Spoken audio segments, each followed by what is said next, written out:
রাজীব কুমারকে একটা ইমিউনিটি দেওয়া হলো, যাতে চট করে যখন তখন ঘাড় ধরে কেউ অ্যারেস্ট করে না নিতে পারে। মমতা বন্দ্যোপাধ্যায় কারুর প্রতি তো কৃতজ্ঞ থাকেন না, রাজীব কুমারের প্রতি একটু কৃতজ্ঞতা দেখালেন।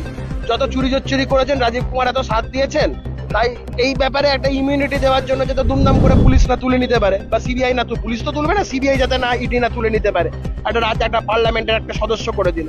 তো রাজীব কুমারের যে চুরিতে মমতা বন্দ্যোপাধ্যায়কে সহযোগিতা করেছিলেন, সেই জায়গায় রাজীব কুমারকে এটা আমি বলবো একটা প্রাইস পোস্টিং। আর মমতা বন্দ্যোপাধ্যায় তো সকল খুব বাঙালি প্রেমী, আমরা তো বাংলা বিরোধী, ভারতীয় জনতা পার্টি তো বহিরাগতদের দল। কিন্তু দেখুন এই যে 4 জনের তালিকা, তার মধ্যে মেনকা গুরুস্বামী তেলেঙ্গানা থেকে, রাজীব কুমার উত্তরপ্রদেশ থেকে। আবার আরেকটা অন্য আঙ্গিকে দেখতে গেলে তৃণমূল কংগ্রেসে যারা 98 সাল থেকে ঘাম রক্ত ঝরিয়ে করলো, তৃণমূল কংগ্রেসের আসল লোকেরা কোথায়? যারা দলের জন্য গলা ফাটাচ্ছে, চিৎকার করছে, রাস্তায় মিছিলে হাঁটছে, তৃণমূল কংগ্রেসের লোক কোথায়? বাবুল সুপ্রিয়, সে তো বিজেপির প্রাক্তন নেতা। কোয়েল মল্লিক, সে তো সিনেমার অভিনেত্রী। রাজীব কুমার, সে তো রাজ্য পুলিশের প্রাক্তন বিজেপি। মানেকা গুরুস্বামী, সে তো একজন সিনিয়র অ্যাডভোকেট।